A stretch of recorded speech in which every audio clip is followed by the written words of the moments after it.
Assalamualaikum warahmatullahi wabarakatuh. Selamat pagi ya teteh semuanya.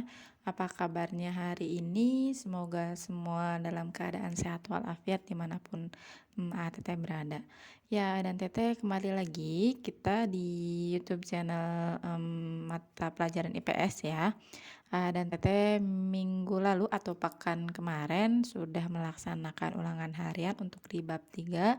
Ibu ucapkan selamat dan terima kasih banyak atas partisipasinya. Semoga nilainya yang bagus menjadi pemicu semangat untuk terus belajar, untuk terus menambah ilmunya, untuk yang nilainya masih belum memuaskan tetap semangat.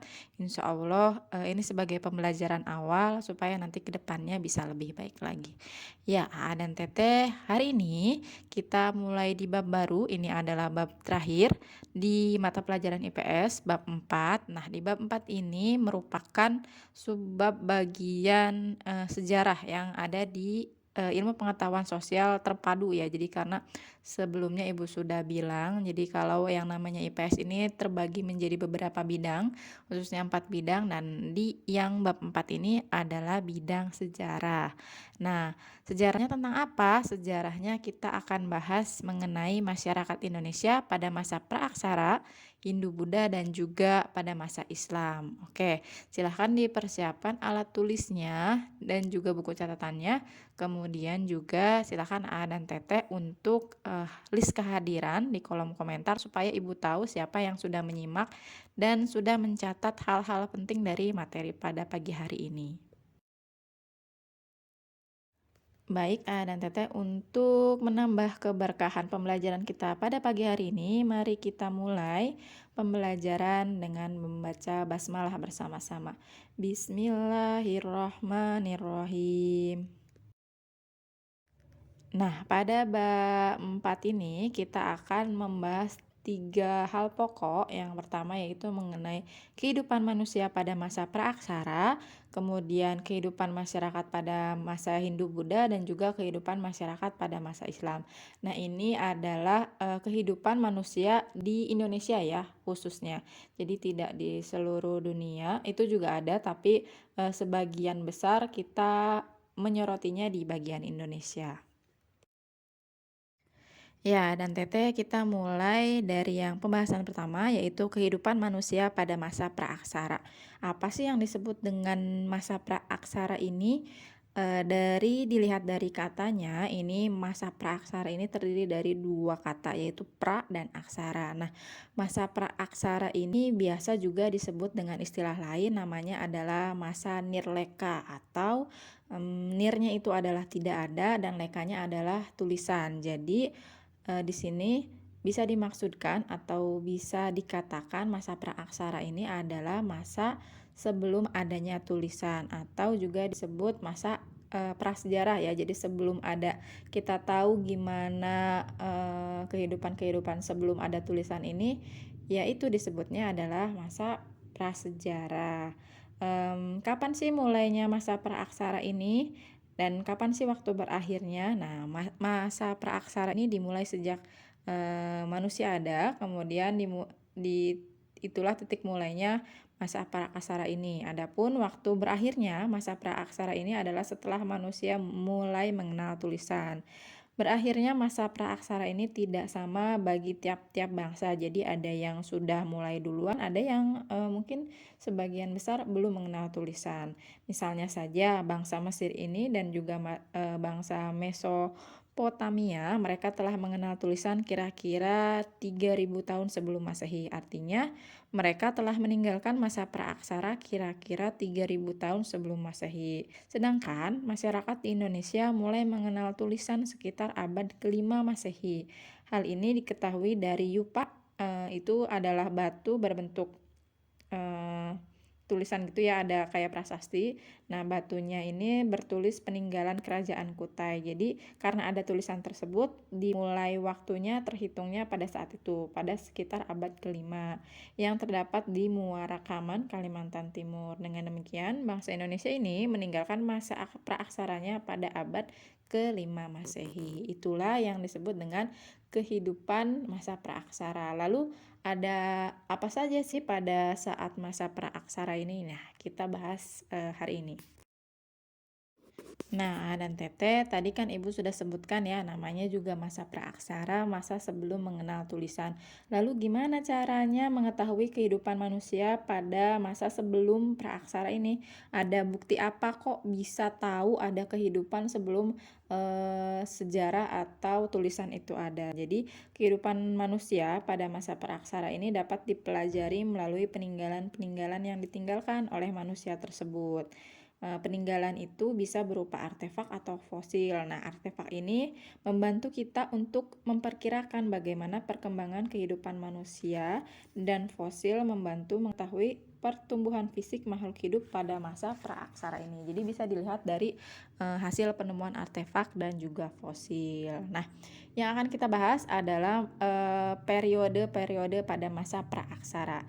Ada beberapa periode, jadi yang kita bahas pertama adalah periode secara geologis. Nah, periode secara geologis ini terdapat 4 zaman. Nah, zaman yang pertama disebut zaman Arkaikum.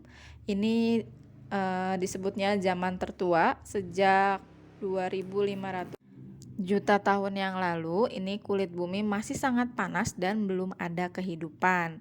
Kemudian yang kedua yaitu zaman Paleozoikum. Ini sejak 340 juta tahun yang lalu muncul tanda-tanda kehidupan, yaitu binatang kecil yang tidak bertulang punggung, berbagai jenis ikan, amfibi dan juga reptil.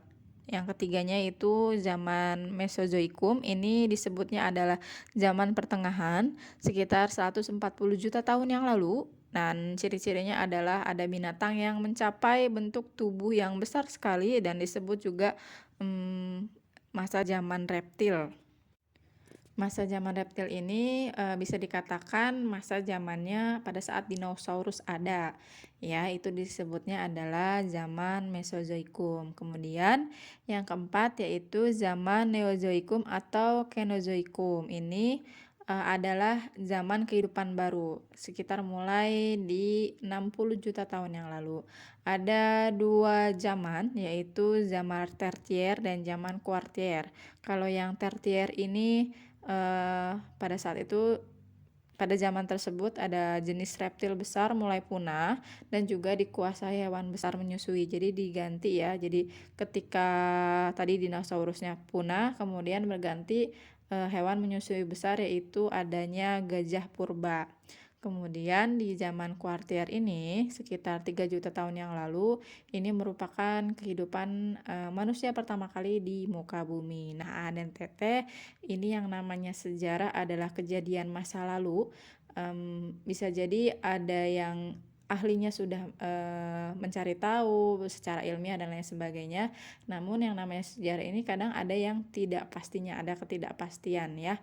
Jadi silahkan A dan TT, kita juga sebagai umat Islam bisa tahu bahwa yang namanya zaman manusia itu ada, percayanya adalah ketika Nabi Adam diturunkan ke muka bumi. Nah, dan kita sudah belajar Al-Quran, silahkan dilihat di Al-Quran mana, ayat berapa, surat apa,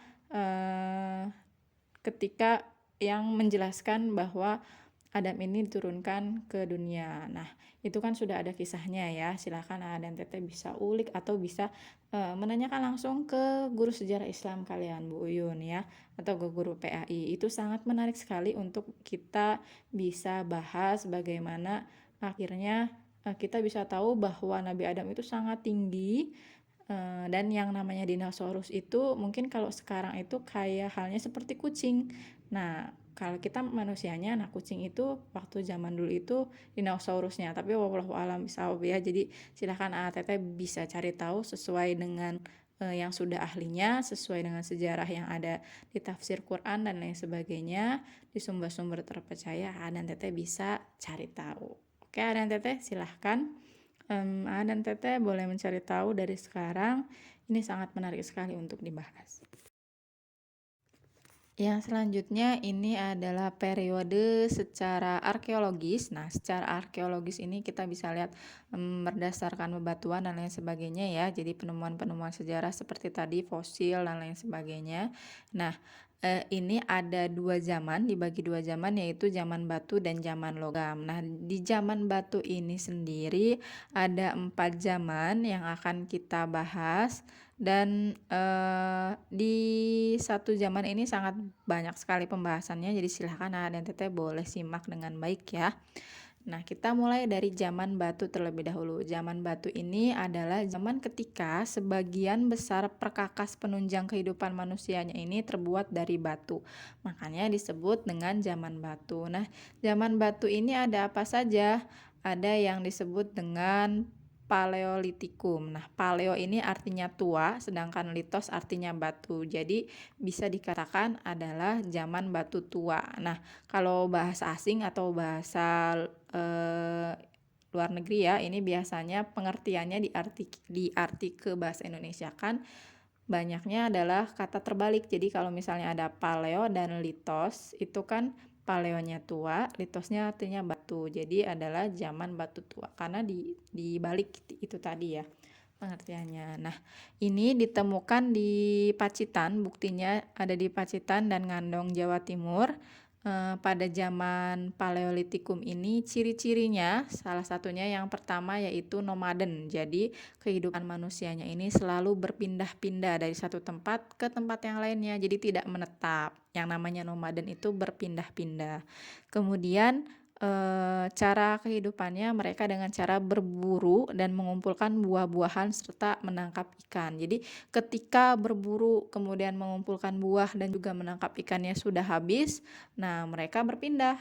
Biasanya kalau kayak di hutan-hutan gitu ya, hasil buruannya sudah mulai menipis atau buah-buahannya sudah mulai jarang, itu biasanya mereka berpindah ke tempat yang lain, mencari tempat yang masih ada sumber makanannya. Nah, pada zaman Paleolitikum ini terdapat yang namanya kapak perimbas atau alat serpi. Nah, ini di gambar yang sini ya ada bentuknya. Ini kemudian yang kedua yaitu pada zaman batu ini disebutnya adalah Mesolitikum. Meso artinya tengah, litos artinya batu. Jadi zaman batu tengah ini masih pertengahan. Nah, pada zaman Mesolitikum ini mulailah manusia mengenal dengan yang namanya kehidupan menetap.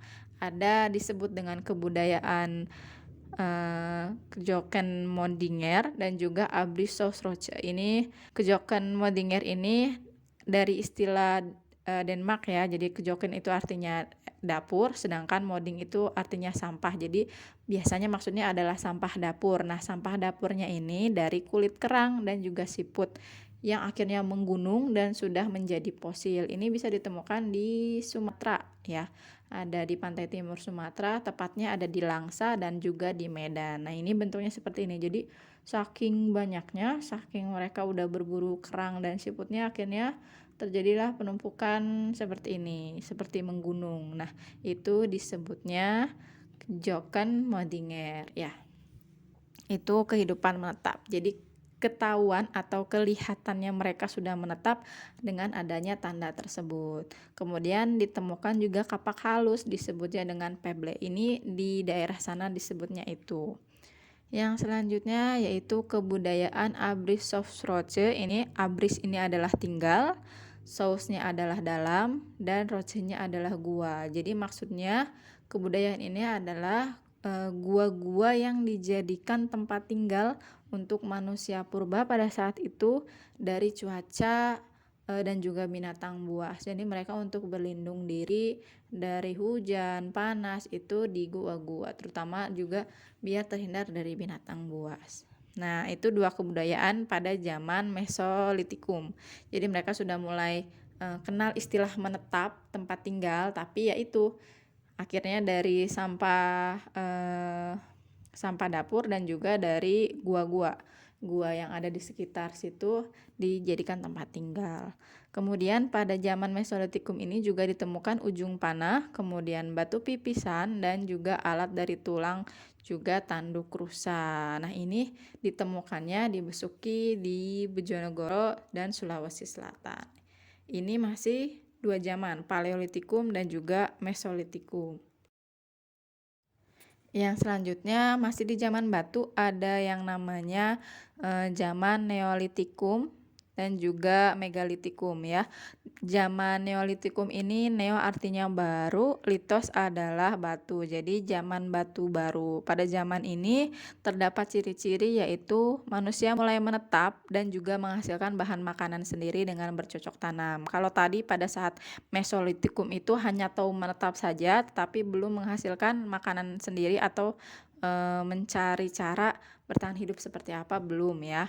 Dan di zaman Neolitikum ini sudah mulai mereka dengan bercocok tanam. Kemudian terdapat juga ditemukannya kapak persegi dan juga kapak lonjong dan juga ditemukan perhiasan, gerabah dan juga pakaian pada zaman Neolitikum ini. Nah, bentuknya kapak lonjong dan juga kapak perseginya bisa dan Teteh lihat di gambar. Nah, itu contohnya ya. Jadi mereka biasanya untuk bercocok tanam, kemudian untuk berburu atau untuk memotong bahan makanan dengan alat tersebut. Kemudian pada zaman Megalitikum, mega ini artinya besar, sedangkan litos itu artinya batu. Nah, ini disebut dengan zaman batu besar. Nah, ciri-cirinya yaitu adanya pendirian bangunan dari batu yang berukuran besar, kemudian juga mulai adanya kepercayaan pada saat itu, jadi mereka mulai memuja roh-roh nenek moyang, dan ada beberapa jenis bangunan pada zaman Megalitikum ini. Ada 4 ya, yang pertama yaitu menhir, kemudian dolmen, kubur peti batu, waruga. Nah, ini untuk menhir ini adalah batu tegak atau tugu yang menjadi pemujaan roh atau tanda peringatan orang yang sudah meninggal. Ini disebutnya adalah menhir. Kemudian untuk yang dolmen itu artinya adalah batu meja batu terdiri dari batu lebar yang ditopang oleh beberapa batu lain, biasanya sebagai tempat pemujaan, kemudian sebagai pelinggi, tempat duduk untuk kepala suku atau raja. Ini dolmen. Nah, kalau kubur peti batu ini untuk menyimpan mayat dan diletakkan membujur ke arah sungai atau juga gunung. Sedangkan waruga ini sama seperti peti kubur tapi dalam ukuran kecil dan berbentuk kubus atau bulat. Bentuknya seperti apa nanti kita akan lihat. Nah, tadi selain ada menhir, dolmen, kubur peti batu, waruga, ini juga ada terdapat yang lain ya. Ada sarkofagus, punden, dan patung. Jadi kalau yang sarkofagus ini adalah bangunan berupa kubur, batu berbentuk seperti lesung dan diberi tutup. Ini biasa ditemukan di Bali. Kemudian ada juga punden, ini bangunan bertingkat yang dihubungkan dengan tanjakan kecil. Biasanya ini dijadikan sebagai tempat untuk pemujaan terhadap roh nenek moyang. Kemudian ada juga patung. Biasanya patung ini berbentuk binatang dan juga manusia. Nah, contoh gambar-gambarnya seperti apa? Nah, kita akan lihat di slide selanjutnya. Nah, pada slide ini A dan Teteh bisa lihat contoh-contohnya pada masa arkeologis ini ya, ada menhir. Nah, tadi kan seperti tugu ya. Kemudian ada dolmen tadi seperti tempat atau meja batu panjang. Nah, ini namanya dolmen. Kemudian yang ketiga yaitu kubur peti batu. Ini bentuknya seperti ini. Kemudian waruga, ini juga kuburan tetapi dalam bentuk kecil ya, kubus seperti ini. Nah, sarkofagus ini seperti ini bentuknya, dan juga punden. Nah, punden tadi kan ada tanjakan. Nah, ini ke atas ya, jadi seperti bangunan kayak menara seperti itu, tapi bentuknya seperti ini. Nah, ini disebut dengan punden. Nah, mereka ini atau orang-orang zaman dulu karena masih kepercayaannya terhadap roh nenek moyang yang seperti itu, jadi mereka masih memuja terhadap bebatuan. Nah, yang selanjutnya ini masih pada periode secara arkeologis, kan tadi sudah disebutkan ya, ada zaman batu dan zaman logam. Zaman batu itu sudah selesai. Nah, ini yang zaman logam. Jadi karena perkembangan dari zaman batu ini, manusia akhirnya masuk ke zaman logam, dan pada zaman ini manusia tidak hanya menggunakan bahan-bahan dari batu untuk membuat alat kehidupannya, tetapi juga menggunakan bahan logam, yaitu perunggu dan besi. Jadi menurut perkembangannya, karena tadi sesuai dengan bahan utamanya ya. Jadi ada zaman perunggu dan juga ada zaman besi. Ini waktu zaman logam. Nah, benda-benda yang dihasilkan pada zaman ini diantaranya ada kapak corong, nekara, mekok, kemudian bejana perunggu, manik-manik dan juga cendrasa atau kapak sepatu. Nah, A dan Teteh bisa lihat di sini contoh gambarnya ya. Jadi itu kapak corong, kemudian nekara dan moko ini eh, biasa dijadikan alat seperti alat gendang. Nah, biasanya untuk bubunyian untuk ketika mereka beribadah pada tadi ya, memuja roh nenek moyang atau juga bisa ketika ada sesuatu hal yang genting. Nah, mereka membunyikan dua alat ini. Kemudian ada bejana perunggu dan juga cendrasa. Nah, cendrasa ini bentuknya seperti itu, seperti sepatu atau juga bisa seperti terlihat kayak burung cendrawasih ya. Ini contoh-contoh gambar eh, pembuatan atau alat ketika zaman logam. Ya, yang selanjutnya yaitu periodisasi berdasarkan perkembangan kehidupan. Jadi kalau tadi kan kita sudah bahas mengenai perjaman ya, zaman batu dan juga zaman logam, kemudian juga di yang periodenya berdasarkan geologisnya tadi kan sudah ya.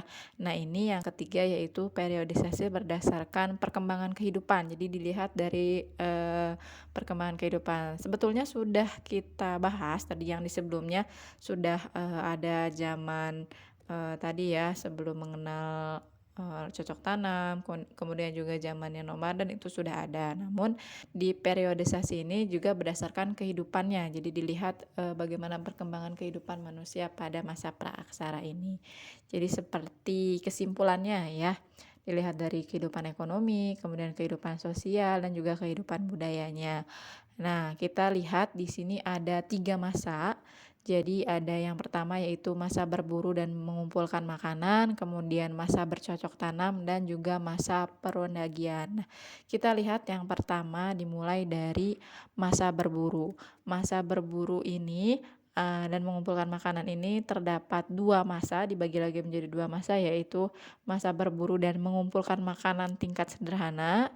Yang keduanya yaitu masa berburu dan mengumpulkan makanan tingkat lanjut. Apa sih maksudnya tingkat sederhana dan tingkat lanjut ini? Nah, kita akan lihat dari segi ekonomi, kehidupan sosial dan juga kehidupan budayanya. Jadi pada zaman praaksara ini, kehidupan ekonomi khususnya pada saat masa berburu dan mengumpulkan makanan tingkat sederhana ini manusia hanya bergantung pada alam dengan umbi-umbian yang ada pada saat itu. Jadi ngambil umbi-umbian dan juga kehidupan sosialnya nomaden tadi berpindah-pindah dari satu tempat ke tempat lainnya.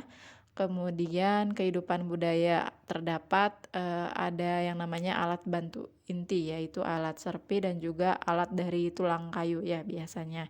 Nah, ini untuk pada masa berburu dan mengumpulkan makanan tingkat sederhana. Jadi hanya baru yang ada saja di alam, yaitu ngambilin umbi-umbian. Nah, yang kedua yaitu masa berburu dan mengumpulkan makanan tingkat lanjut. Ini pada kehidupan ekonominya mulai bercocok tanam, tetapi juga dengan cara menebang hutan dan juga menanaminya. Jadi kalau tadi pada tingkat sederhana tadi ya, jadi masih mengumpulkan makanan yang ada. Nah, untuk di tingkat lanjut ini mereka tidak hanya mengumpulkan tapi juga mereka berusaha dengan cara apa? Dengan cara bercocok tanam. Nah, karena banyak daratan yang belum rata, akhirnya kan mereka menebang hutan terlebih dahulu, kemudian lahannya ditanami dengan benih-benih makanan yang mereka inginkan.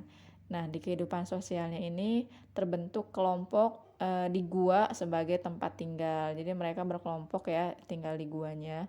Kemudian ada kehidupan budayanya yaitu mereka mulai mengenal lukisan dengan cara menggores pada dinding diberi warna merah, hitam, dan putih. Itu biasanya di dinding-dinding kalau di dinding gua ada telapak tangan. Nah, itu bukti bahwa mereka pernah ada.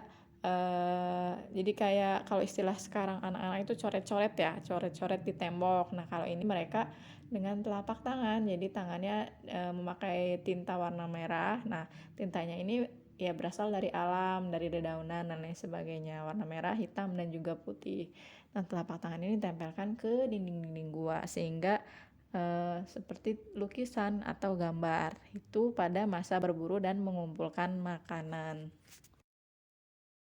Yang selanjutnya yaitu pada masa bercocok tanam. Nah, kita lihat di kehidupan ekonominya, dimulai masa bercocok tanam ini tadi ya, jadi pengembangan yang tadi, mulai bercocok tanam, kemudian dengan cara membabat hutan dan ditanami dengan, jenis tanaman yang mereka inginkan.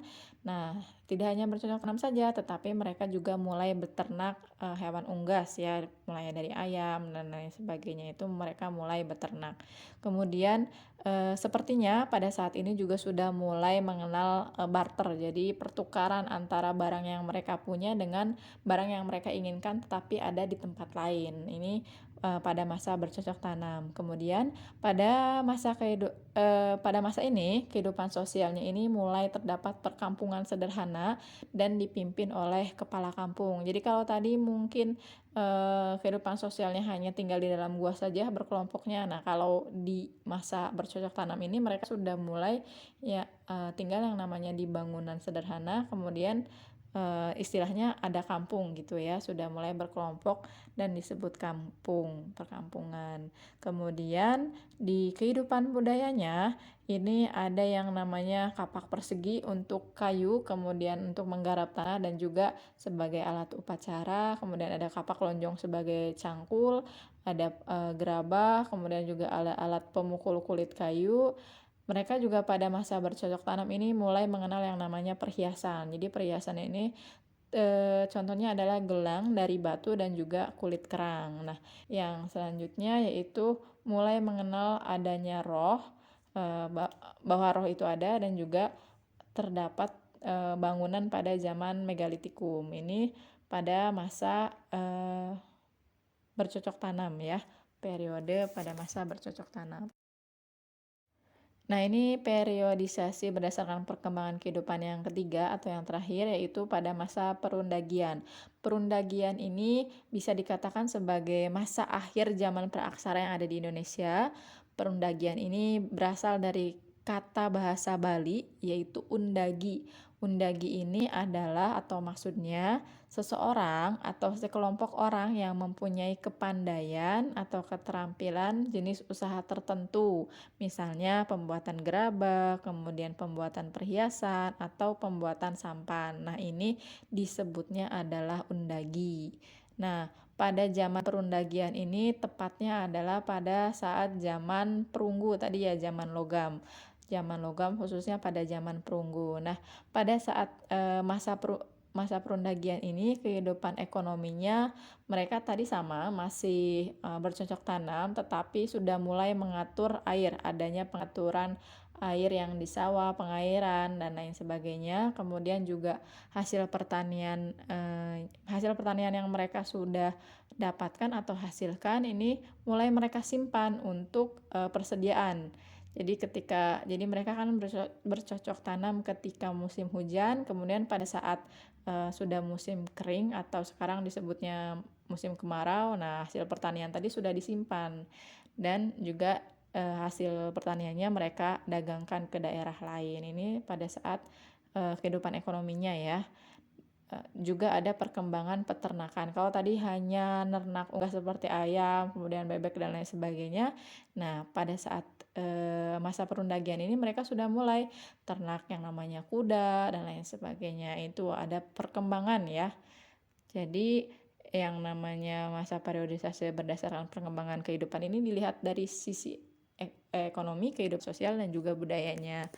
Kemudian kita lihat di kehidupan sosialnya, ini pada masa perundagian sudah mulai ada tata kehidupan mulai diatur, kemudian kelompok masyarakat juga sudah mulai banyak, jadi yang tadinya hanya sedikit, ini sudah mulai bergabung dan juga terdiri dari beberapa beragam kelompok masyarakat, mulai dari kelompok tani, ada yang menjadi pedagang, ada yang juga menjadi undagi atau pengrajin. Nah, kehidupan budaya pada masa perundagian ini, mereka sudah mulai mahir membuat perkakas dan juga bahan perkakasnya terbuat dari logam. Inilah periodisasi berdasarkan perkembangan kehidupan. Jadi, perkembangan atau periode pada masa aksara ini ada 3 ya. Tadi dimulai dari periode secara geologis, kemudian periode secara arkeologis, dan juga dilihat dari perkembangan kehidupan. Itulah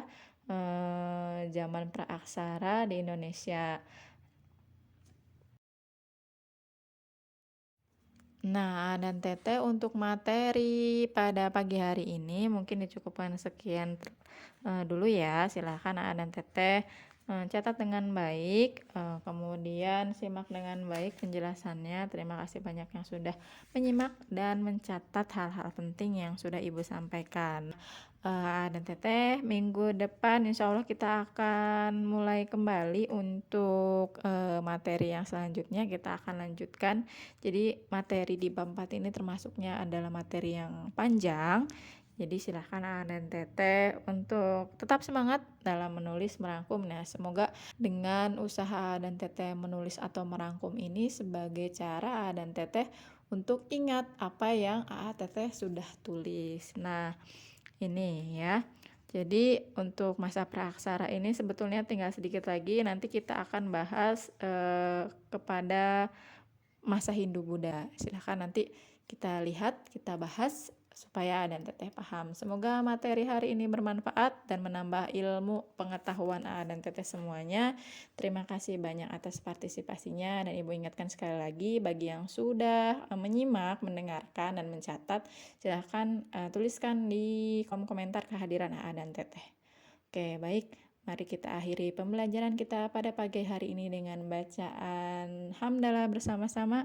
Alhamdulillahirobbil alamin. Oke, terima kasih banyak dan Teteh. Sehat selalu dimanapun berada, jaga kesehatan, tetap semangat, dan salam sehat. Wassalamualaikum warahmatullahi wabarakatuh.